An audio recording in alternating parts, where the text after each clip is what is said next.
Video শুরুর আগে তোমরা ঝটপট জানিয়ে দাও তোমরা কে কে কোথা থেকে দেখছো, আর জানাতে ভুলো না আমাদের গল্প তোমাদের কেমন লাগছে।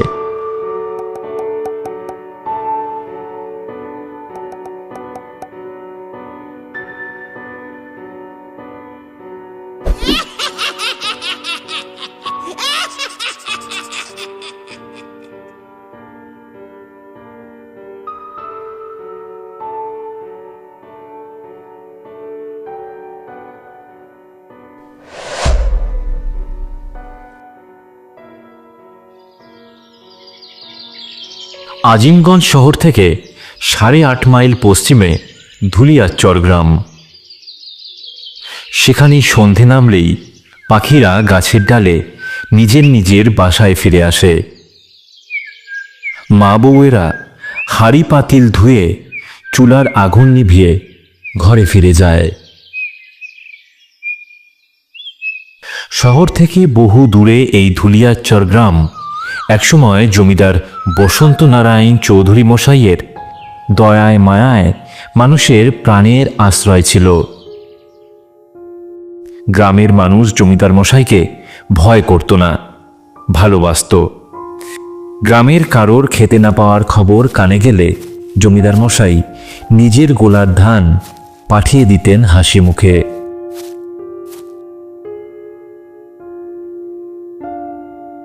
কিন্তু সময় চিরদিন একরকম থাকে না। সবার মতো চৌধুরী মশাইয়ের অবস্থাও একদা বদলে গেল। জমিদারি চলে গেল, জমিদার বাড়িও ভেঙে পড়ল। চৌধুরী মশাই কপর্দকহীন অবস্থায় মারা গেলেন। মৃত্যুর আগে বুড়ো চাকর হরিপদকে একটাই কথা বলে গিয়েছিলেন তিনি, হরে হারু, আমার আমার সময় হয়ে এসেছে, আমি চললে রে। কিন্তু আমার উপর নির্ভর করে থাকা গরিব দুঃখী মানুষগুলোর কি হবে সে কথাই চিন্তা করছি। শোন শোন, আমার যে কটি টাকা পয়সা রয়েছে সব তোকে দিয়ে গেলুম হারু। তুই এই গরিব দুঃখী মানুষদের একটু দেখিস, কাউকে যেন না খেয়ে মরতি না হয়। আর শোন হারু, আর আমার একটাই ইচ্ছে, যদি মৃত্যুর পর কোনো জীবন থেকে থাকে তবে না খেতে পেয়ে মরা মানুষগুলো যারা খিদার যন্ত্রণা নিয়ে মরিছে তাদের আত্মাগুলোরও আমি তৃপ্তি দেব।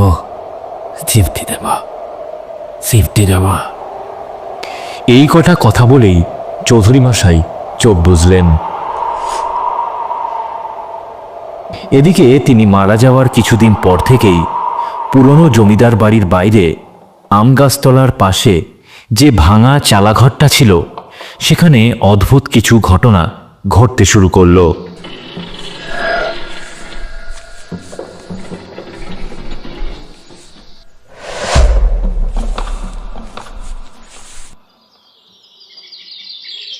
নিত্যদিনের মতো এ গায়ের লোকেরা সব ভোর ভোর কাজে বের হয়, আর সন্ধে নামার মুখে সব ঘরে ফিরে আসে।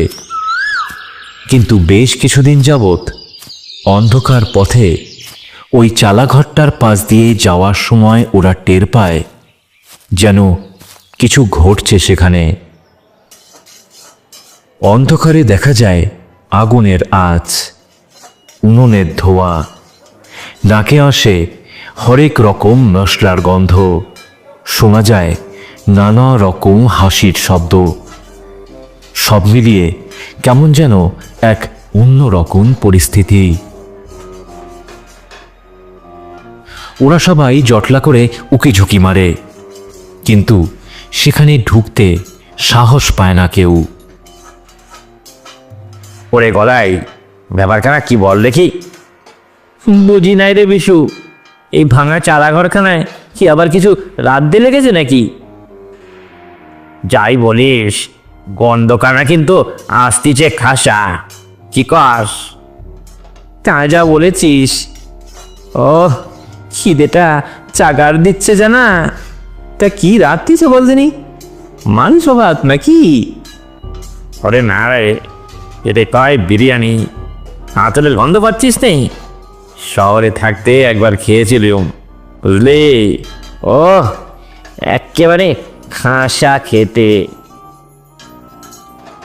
তা একবার চল না, কাছে গিয়ে দেখি কে দিল দোকানতে না। এমন সময় ওরা দেখল আমতলার রাস্তা ধরে বুড়ো পরাণ মাঝি হাতে একখানা লণ্ঠন নিয়ে হন্তদন্ত হয়ে কোথায় যেন যাচ্ছে। আরে পরাণ কাকা না ওরা? হ্যাঁ, তাই তো মনে হচ্ছে। এই অন্ধকারে টাকা যায় কোথায় বলদিনি? ও পরাণ কাকা, পরাণ কাকা, দাঁড়াও দাঁড়াও, যাও কনে হন্তদন্ত হয়ে এই অন্ধকারে? হ্যাঁ, কেডা? ও মদাই। আর কোষ নে বাজা, ঘাটে গেছিলাম, ডিঙ্গিখানা বাদ দে।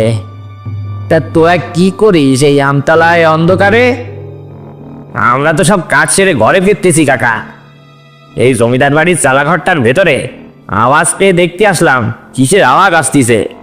ও মা, এখানে এসে দেখি খাবারের গন্ধে ম ম করছে একবারে। বিশু বলল এ নাকি বিরিয়ানি না কি যেন কয়, সেই খাবারের গন্ধ।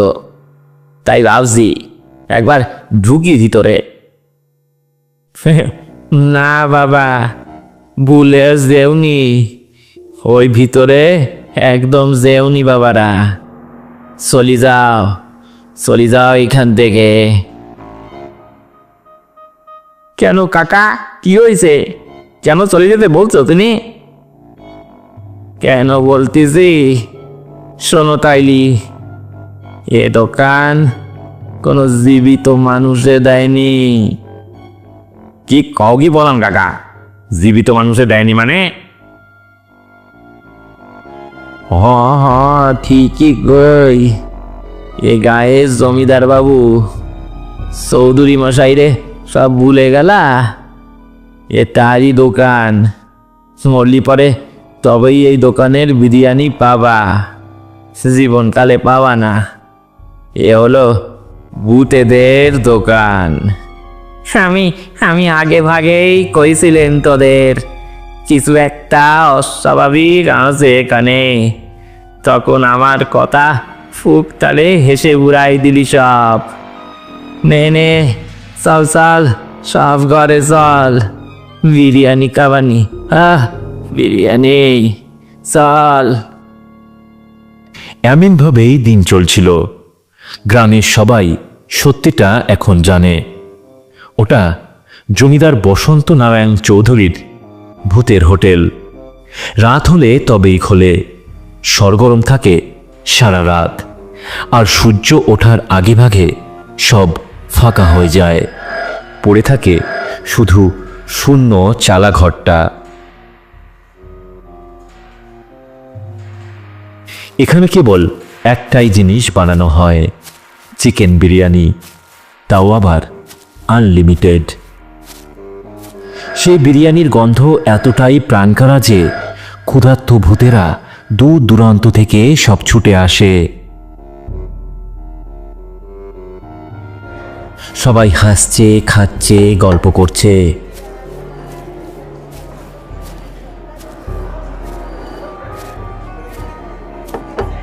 আর একটা চৌকিতে বসে হুকো টানতে টানতে সবটা তদারক করছেন চৌধুরী মশাই।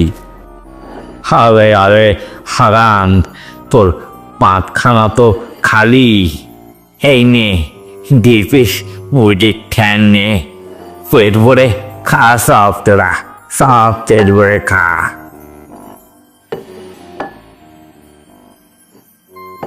আরে আরে কর্তা বাবু, আর দিয়েন না, পেট ফেটে যাবে এবার।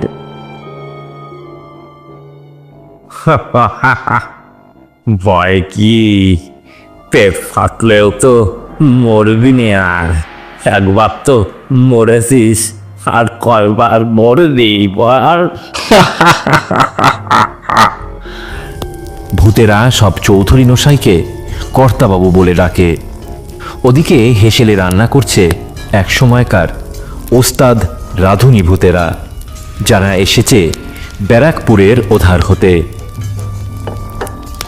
এই হোটেলে কোনো টাকা পয়সা চলে না, এখানে খিদে হলেই আসা যায়, আর আনলিমিটেড বিরিয়ানি পেট চুক্তিতে খেয়ে তৃপ্তি নিয়ে ফিরে যাওয়া যায়। নতুন আত্মারা প্রথমবার এই দোকানে এলে তাদের প্রথমে দই রসগোল্লা দিয়ে মিষ্টি মুখ করিয়ে ভুতুরে জীবনে অভ্যর্থনা জানানো হয়। তারপর সাজিয়ে গুছিয়ে চিকেন বিরিয়ানি আর স্পেশালি বানানো চিকেন কষা পরিবেশন করা হয়। আরে এত এত খাবার কিভাবে খাবো কর্তাবাবু? হজম হবে না তো। তুই কি পেটের রোগে মরেছিলি নাকি? খেয়ে নে, খেয়ে নে, ভূতেদের বদল টদম হয় না। কোনদিন এবার সেই দোকানে এসে হাজির হয় শুকনো চেহারার একটা বুড়ে ভূত। জীবনকালে এক মুঠো ভাতও জুটত না তার। কি হয়ে খুব নাও নাও, পেট ভরে খাও। বুড়ো ভূতটা অবাক চোখে থালা ভরা বিরিয়ানির দিকে তাকিয়ে থাকে। এগুলান এগুলান কি কর্তা? এরে কয় বিরিয়ানি, চিকেন বিরিয়ানি। বিরিয়ানি? এর তো ঢের দাম কর্তা। না না, এসব আমার লাগবে নিকো। দুটো পান্তা আর একটি নুন হলেই ঢের হবে আমার। দাম? আরে খুয়ো, এ হলো ভূতেদের হোটেল। এ হোটেলে দাম লাগে না, খিদে হলেই এখানে চলে আসা যায়, আর পেট ভরে খাওয়াও যায়। তুমি তুমি নিশ্চিন্তে খাও তো, যত চাইবে তত পাবে, খাও। সত্যি বলতেছেন কর্তামশাই? আহা, জ্যান্ত মানুষের দুনিয়ায় এমন হোটেল কেন নেই বলতে পারেন? গরিব দুঃখী মানুষকে যেখানে পেট ভরে খেতে দিতে পারে, তাহলে আমার মতো মানুষগুলো যারা বুড়ো হয়ে কাজকর্ম করতে পারে না, তারা অন্তত দিনে একবার পেটে একটু ভাত দিতে পারে। বুড়ো ভূতের কথা শুনে জমিদার বাবু আলমোনা হয়ে যান। শূন্য দৃষ্টিতে তাকিয়ে থাকেন দূরে। সত্যিই তো, আজ নয় মরে গিয়ে ভূতেদের জন্য তিনি কিছু করছেন, কিন্তু জ্যান্ত মানুষের পৃথিবীতে আজও ক্ষুধা পেটে নিয়ে ঘুরে বেড়াচ্ছে কত শত মানুষ। তাদের জন্য কে করবে? একদিন বাবা আসে এক বয়স্ক ঠাকুমা ভূত। সাজিয়ে গুছিয়ে তার সামনে পরিবেশন করা হয় গরম গরম বিরিয়ানির থালা। সেই খাবার দেখে ঠাকুমার চোখ দিয়ে গড়িয়ে পড়ে জল। ও ঠাকমা, তুমি কাঁদছো কেন? আমার নাতিটার কথা বড় মনে পড়ছে বাপ। কেন, সে বুঝি খুব বিরিয়ানি ভালোবাসে? হ্যাঁ রে বাপ, সে বড় ভালোবাসে বিরিয়ানি। দুদিন বাদে বাদেই দোকান থেকে বড় বড় বাক্স করে তার জন্য আসতো বিরিয়ানি। ও, তবে তো তুমিও খেয়েছো আগে।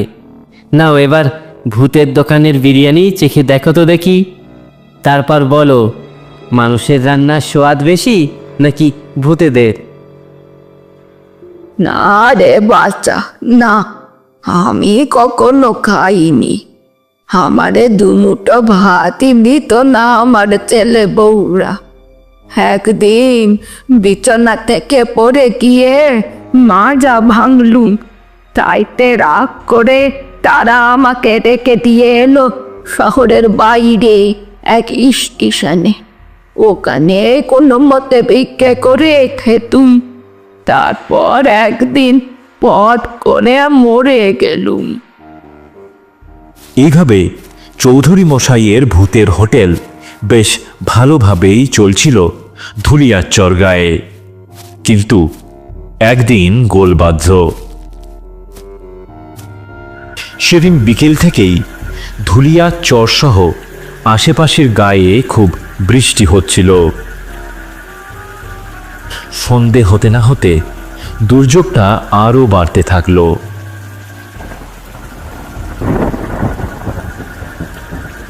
এমন সময় চৌধুরী মশাইয়ের এই দোকানের সামনে এসে দাঁড়ালো শহর থেকে আসা দুটি ছেলে, দীপু আর রবি।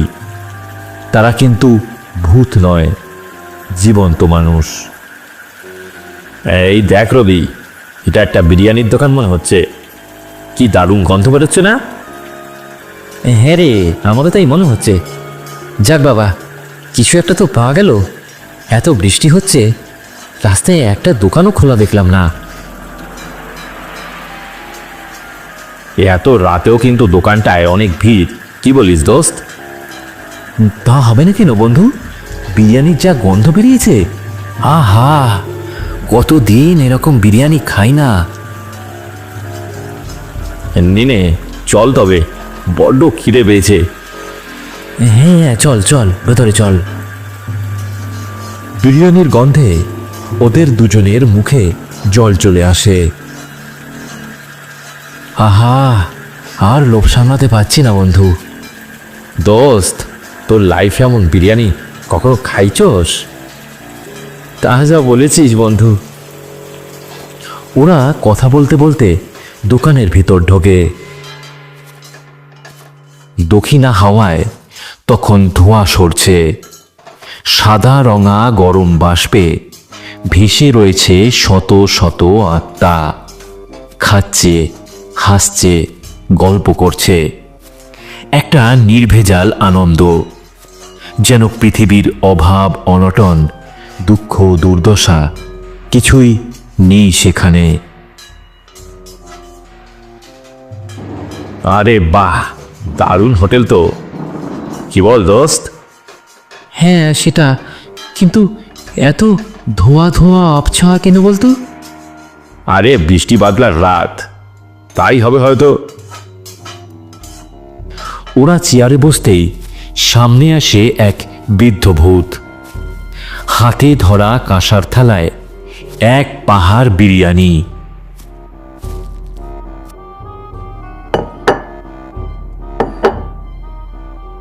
দীপু হাসতে হাসতে বলে, তা কি আনলিমিটেড নাকি কাকা? বৃদ্ধ মাথা জাকিয়ে বলে,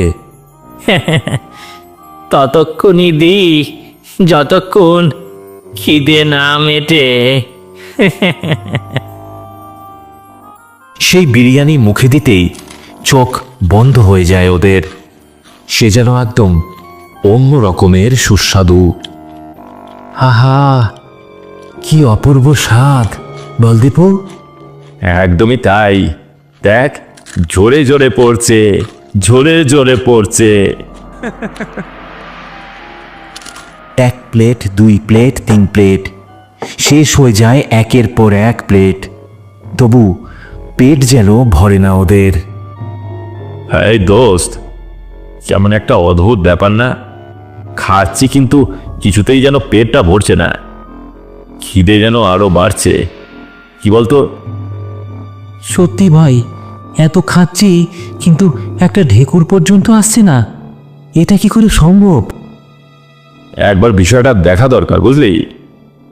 সন্দেহ বাড়তেই চেয়ার ছেড়ে উঠে হেসেলে উকি দেয় দীপু আর রবি। আর উকি দিতেই ওদের দুজনের চোখ ছানা বড়া হয়ে যায়। ওরা দেখে হেসেলে রান্না করছে মানুষ নয়, সব ভূতের দল। তার মধ্যে একটা রাঁধুনি ভূত উনুনে হাঁড়ি বসিয়ে বলছে, চাল একটু কম পড়েছে আজ, নতুন অনেক ভূত এসে পড়েছে হঠাৎ করে। চালের ব্যবস্থা করতে হবে এখনই। একটা কম বয়সী কিশোর ভূত পেল্লায় এক হাঁড়ি ঘষতে ঘষতে বলছে, যেন আজ একটা নতুন আত্মা আসবে শুনলাম। সে নাকি ছেলে মেয়েদের কাছ থেকে এক মুঠো ভাতও পায়নি। কর্তামশাই বলেছেন তাকে খুব খাতির করে খাওয়াতে। দীপু আর রবি এইসব দেখে শুনে পিছু হটে আসে, ভয়ে কাঁপতে থাকে। রবি ফিসফিস করে বলে, চল ভাই চল, পালাই এখান থেকে, এখনই পালাই। চলে তো যাবই, কিন্তু যাবার আগে এই ভূতলে হোটেল আমি পুড়িয়ে দিয়ে যাব।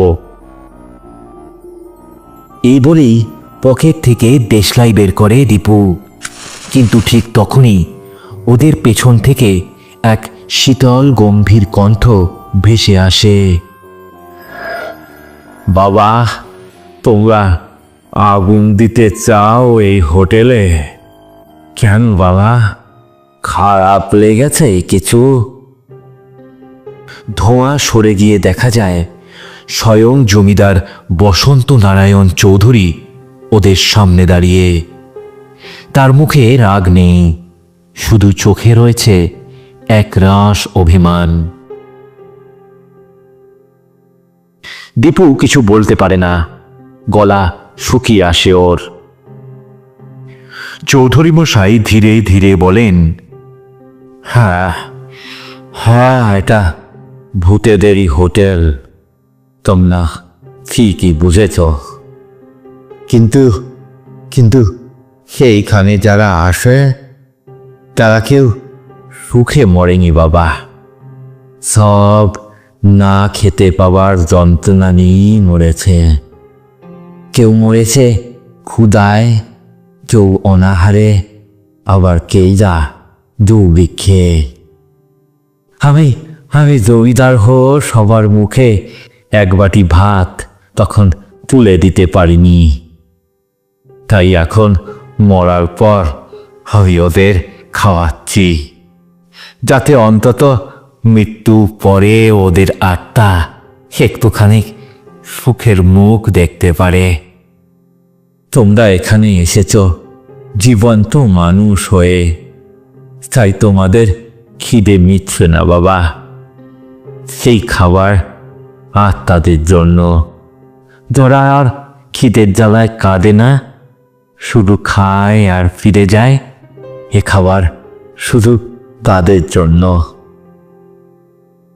অল্প বয়সী কিশোর ভূতটা সামনে এগিয়ে আসে, করুণ স্বরে ওদের দিকে তাকিয়ে বলে, দাদা দাদা, আমি অনেক দিন আগে রাস্তার ধারে বড় একটা দোকানে গেছিলাম, বিরিয়ানি খেতে চেয়েছিলাম, কিন্তু আমার কাছে পয়সা ছিল না বলে ওরা আমাকে মিথ্যে চোর বলে অপমান করে, আর তারপর সবাই মিলে পিটিয়ে মারে। এখন এখানে আমি রোজ বিরিয়ানি খাই, হেসেরের কাজও সামলাই, রান্নাও শিখেছি। তোমরা পুড়িয়ে দেবে আমাদের এই হোটেলটা? দীপু আর রবি কোনো উত্তর দিতে পারে না, শুধু নিঃশব্দে বসে পড়ে চেয়ারে। চৌধুরী মশাই এগিয়ে এসে বলেন, যাও বাবা, যাও, তোমরা ফিরে যাও, তোমরা জীবিত। হ্যাঁ, আমার একটা কথা শোনো, যদি বেঁচে থাকার মানে বোঝো, তাহলে ক্ষুধার্ত মানুষের মুখে নিজের সামর্থ্য মতো কিছু খাবার তুলে দিও বাবা, কিছু খাবার তুলে দিও। খিদের জ্বালা বড় কষ্টের বাবা, বড় কষ্টের।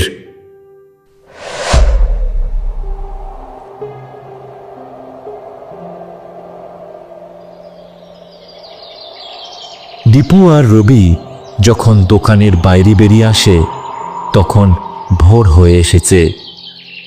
ওরা তাকিয়ে দেখে চালাঘরটায় কোথাও কে নেই, শুধু আম গাছের নিচে পড়ে আছে একটা সোনালি পাতার থালা, আর তার পাশে একটা লাইন লেখা, দাদা ধন্যবাদ তোমাদের, আমার নাম সবুজ।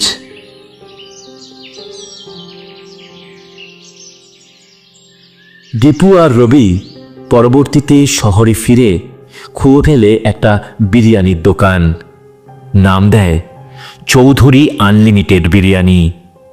সপ্তাহে একদিন সেখানে গরিবদের জন্য রান্না হয় এবং তারা খেতে পায় একেবারে বিনামূল্যে, যত খুশি তত, একেবারে আনলিমিটেড চিকেন বিরিয়ানি।